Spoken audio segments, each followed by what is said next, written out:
우리가 삶을 살아가게 되어질 때 수많은 선택을 하게 되어집니다. 그리고 또 인생에는 수많은 갈림길도 우리에게 나타나게 되어지죠. 그때 우리가 어떤 선택을 하느냐 하는 그 선택을 하는 그 과정까지 우리는 참 많은 갈등을 겪는 게 바로 이 선택, 갈림길 가운데 놓여져 있는 우리들의 모습이죠. 제가 제주도에서 담임 목회를 처음 시작하고 얼마 지나지 않은 뒤 어떤 한 분이 저를 찾아오셨습니다.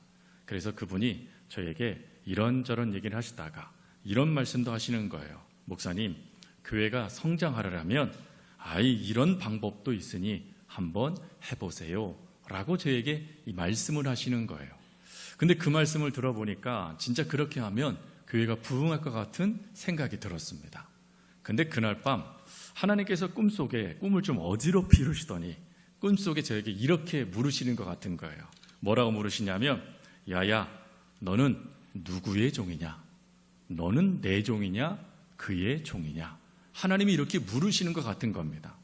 그래서 그때 제가 하나님의 종이죠. 그래서 제가 제주도 내려올 때 하나님, 제가 두말하지 않고 부르자마자 즉시 순종했지 않습니까? 그냥 저는 하나님의 종입니다. 그래서 그 이야기 제 마음에서 밀어내겠습니다. 그리고는 그분이 이야기한 게 세상의 사람들의 마음을 얻으려면 세상에 이런 방법도 써야 된다라는 거였어요. 근데 그 생각을 다 포기했습니다. 포기하고 하나만 목숨을 걸었어요. 그게 뭐냐면 하나님의 방법대로만 간다. 하나님이 하라 그러면 하고, 하나님이 멈추라 그러면 멈추고, 또 하나님이 준비하라 그러면 준비하고, 그 길로만 가겠다 하여 목회를 했습니다.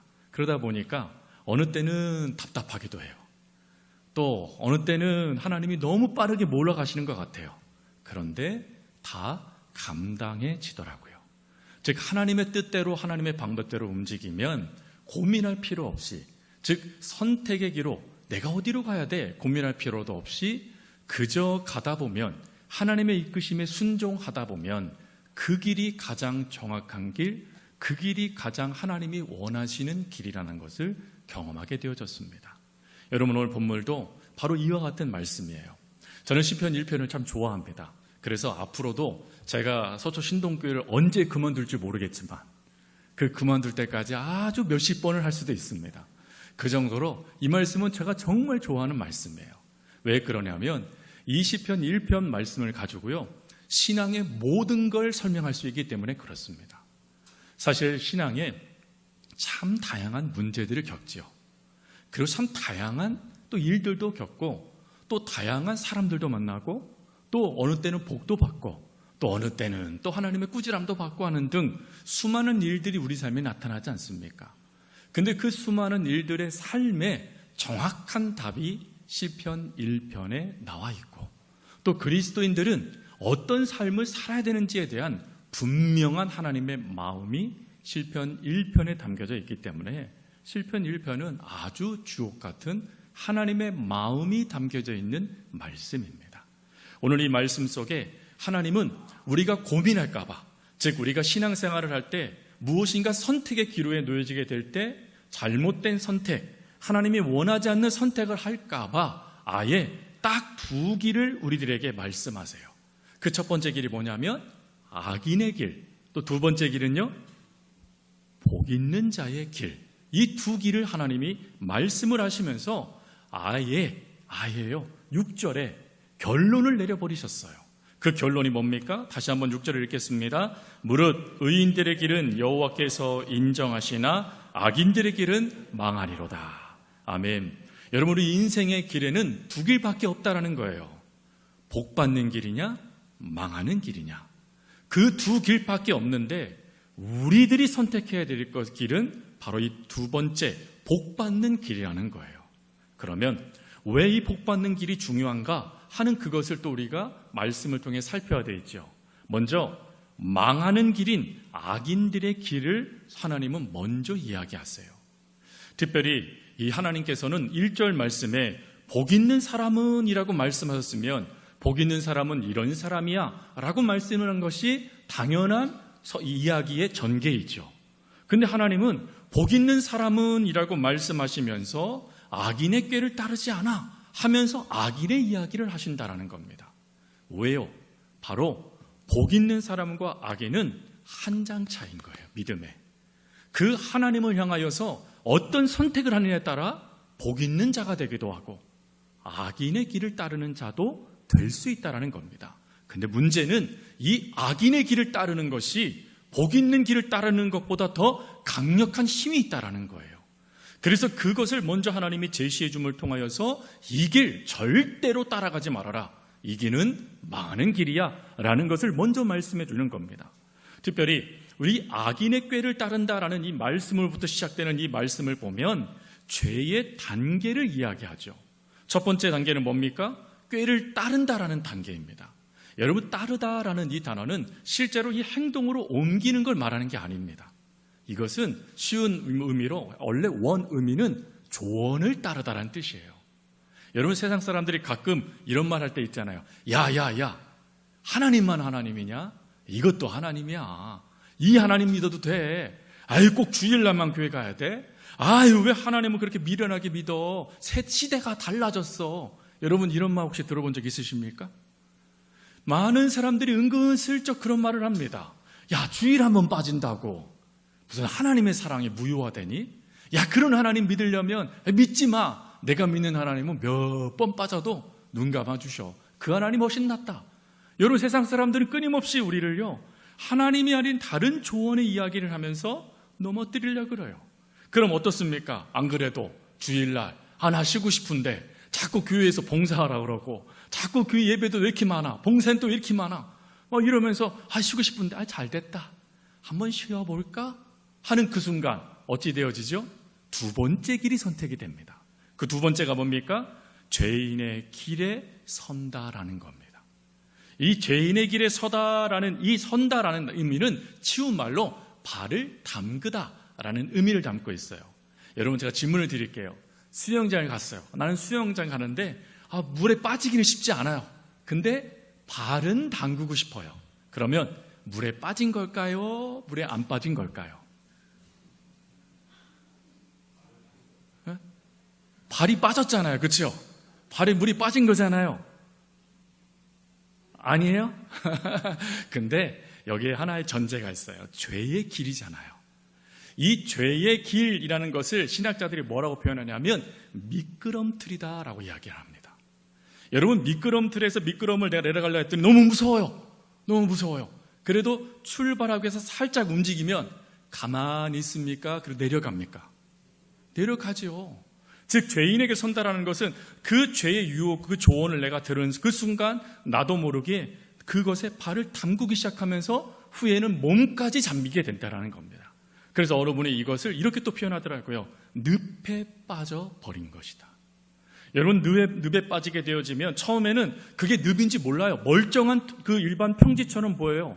근데 발을 내딛고 내 몸이 딱 그곳에 들어가는 순간 어찌 됩니까? 나를 삼켜버리죠. 그게 바로 죄인의 길에 선다라는 거예요. 즉, 죄인의 길에 선다라는 것은 우리들을 속이는 게 하나가 있는데 그게 뭐냐면 난 언제든지 돌아올 수 있어. 난 언제든지 빠져나올 수 있어. 라는 잘못된 이야기를 합니다. 아니에요, 여러분. 빠져나올 수 없습니다. 영원히 삼킨 바 됩니다. 그게 죄의 무서움이에요. 그리고 이렇게 완전히 삼켜버리게 되면 드디어 세 번째 모습이 확정됩니다. 그게 바로 오만한 자리에 앉는다라는 거예요. 여러분, 이 오만한 자리에 앉는다라는 이것이 뭘까요? 쉬운 말로 이겁니다. 죄의 주인이 되다 라는 의미예요. 아예 2단계가 되어지면 하나님, 그런 분 어디 있어? 라고 이야기하면 하나님을 부정하는 단계까지 가버려요. 처음에는 하나님을 열심히 믿는 사람이었습니다. 그런데 하나님을 믿지 않는 이의 조언을 듣다 보니까 그럴싸해요. 그러다가 어느 순간 그것을 먹어버리니까 내가 아예 죄인으로 낙인 찍혀 죽을 수밖에 없는 상태가 되어져 버리는 것 말입니다. 근데 이런 상태의 성경의 결론은 뭡니까? 저는 저는 겨의 겨와 같다라, 날리는 겨와 같다라고 이야기합니다. 여러분, 날리는 겨라는 게 뭐죠? 쉬운 말로 허무하고 비참한 존재가 되다라는 뜻이에요. 하나님 안에서 신앙생활을 했습니다. 하나님 안에 신앙생활 할 때 하나님은 이렇게 말씀하셨어요. 복 있는 사람, 즉 하나님의 복을 받는 사람이라고 인정해 줬는데 선택하는 그 순간, 아니 선택할 필요 없이 하나님만 의지하며 가면 되는데 선택하겠다라고 세상 말 듣다가 하나님을 또 완전히 떠나버린, 그래서 비참한 존재가 되어져 버렸다라는 거예요. 그리고 이 비참함을 아예 하나님은 세 가지로 이야기합니다. 첫 번째는 뭐라고 얘기하죠? 심판을 견디지 못한다, 하나님 말씀하세요. 두 번째로는요, 의인의 모임에 들지 못한다. 그리고 마지막 6절에 망하리라. 이게 무슨 말이죠? 구원에서 분리되어진다라는 걸 말하는 겁니다. 영원히 구원받지 못하고 멸망당하게 된다. 이게 악인의 길이에요, 여러분. 근데 이 악인의 길, 이 악인의 길과 악인의 유혹은 끊임없이 우리의 삶에 나타납니다. 그렇다면 이 악인의 길을 물리치기려면 진짜 복 있는 사람, 의의 길이 뭔지를 분명히 알면 되겠죠.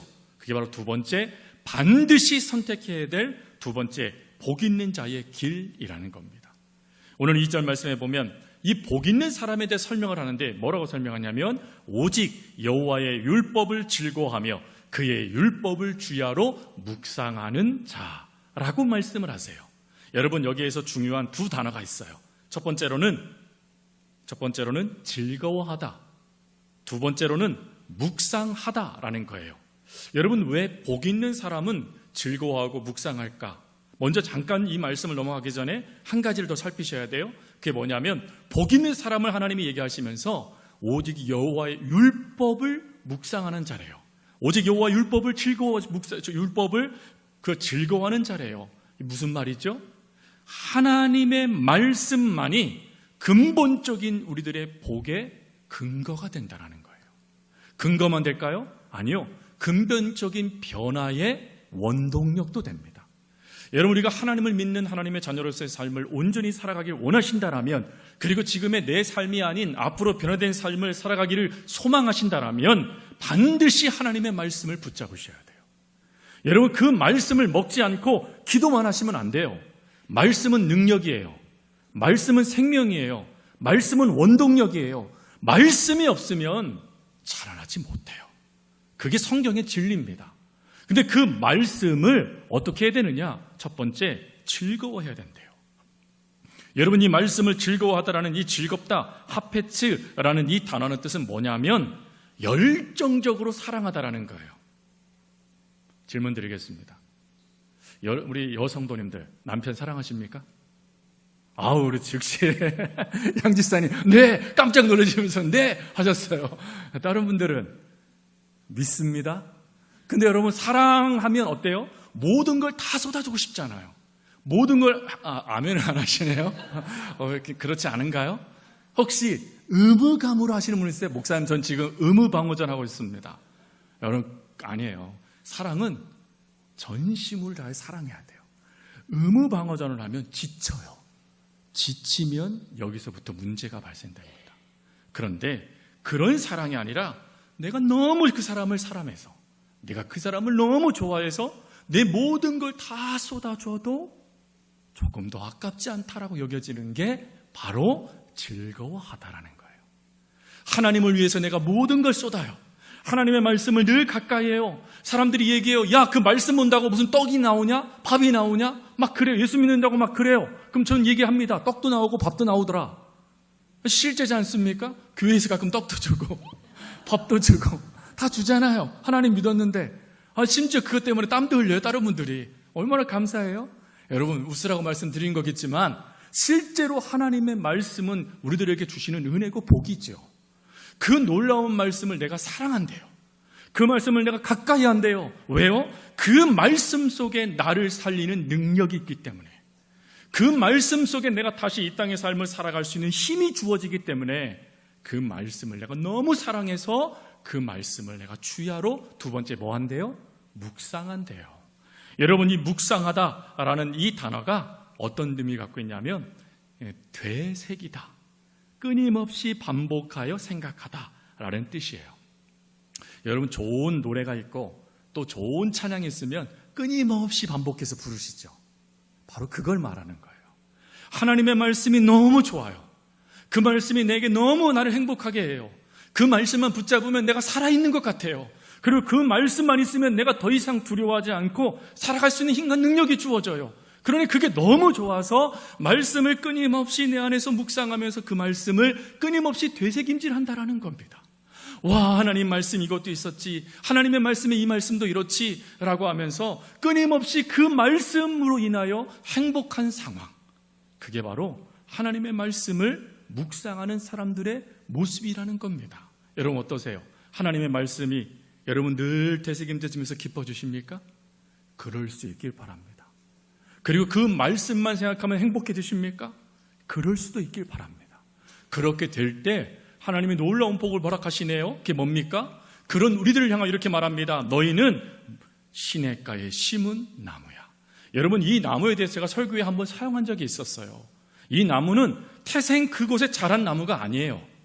이 나무는 옮겨 심겨진 나무입니다. 즉 그 자리에 있을 수 없었어요. 그러나 주인이 이 나무를 이곳에 옮겨 심어 라고 하여 그 시냇가에 옮겨진 은혜를 받게 된다는 걸 말하는 겁니다. 성도 여러분, 시냇가에 심어졌으니 가뭄 걱정할 필요가 있을까요? 시냇가에 심어졌으니 여러분 내가 무엇 때문에 부족하다라고 걱정하며 근심할 필요가 있을까요? 없어요. 하나님이 채우신다. 즉 하나님이 보장하시는, 하나님이 함께 하시는 사람으로, 성도로 하나님이 세워주시겠대요. 그러면서 그 세워줌을 세 가지로 또 설명을 해요. 첫 번째로는 뭘 얘기합니까? 철을 따라 때를 따라 열매를 맺게 하신다 라고 이야기합니다. 여러분이 때를 따라 열매를 맺는다라는 이것은 쉬운 말로 때를 아는 지혜를 얻다라는 의미를 갖고 있어요. 농부가 씨를 뿌려야 될 때를 알아야 되죠. 그리고 농부는 거둬들일 때도 알아야 돼요. 제가 제주도에 있을 때 감귤을 한번 키워보고 싶은 거예요.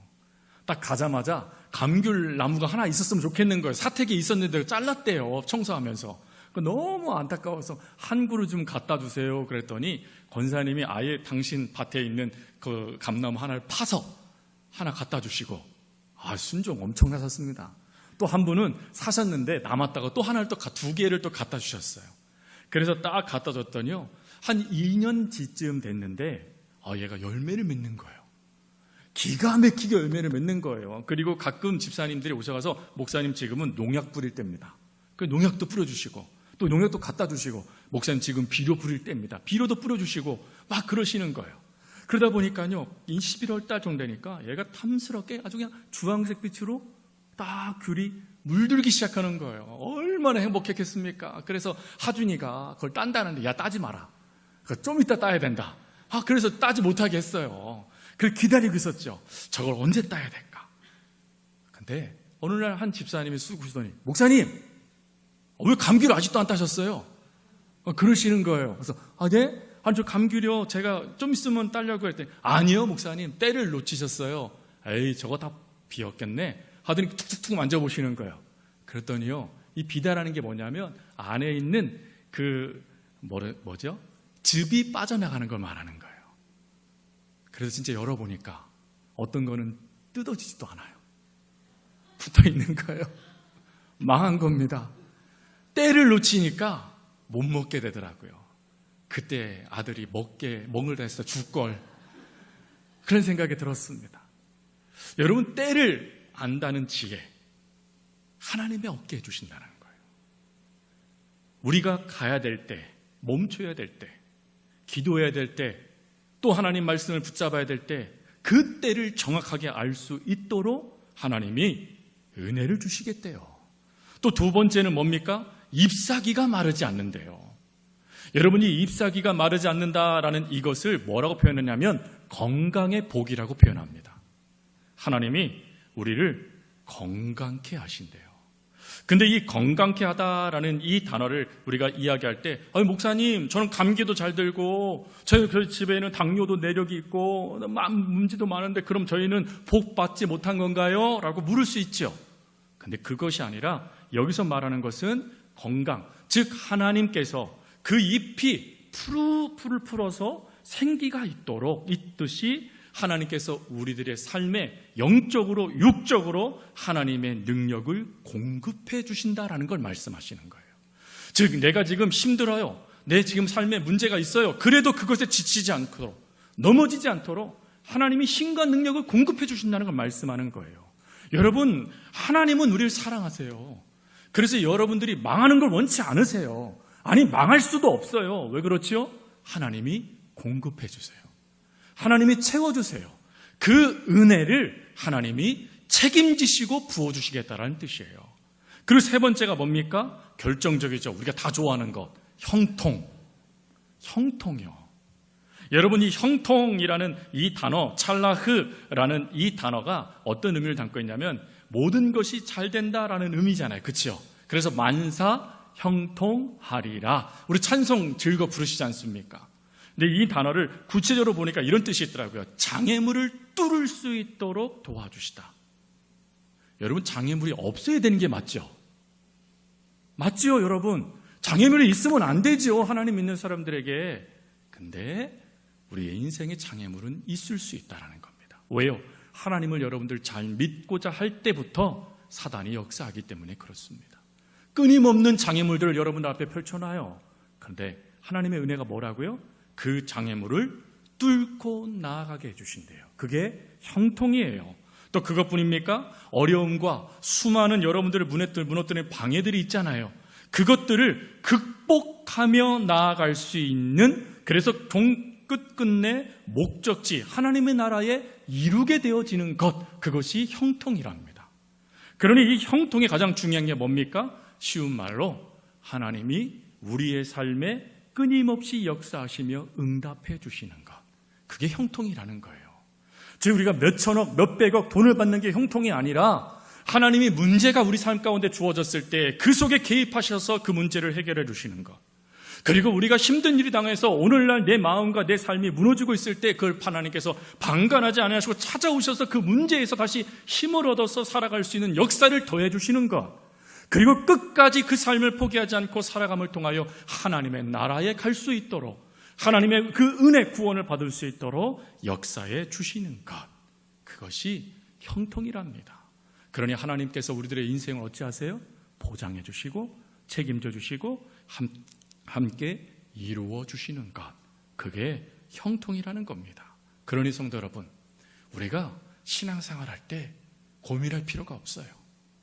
우리 아무리 세상 사람들이 뭐라고 우리를 유혹해도, 또 세상 사람들이 아무리 여러분들에게 신앙의 발걸음을 멈춰버리게 하기 위해서 수많은 말들을 해도 흔들리지 마세요.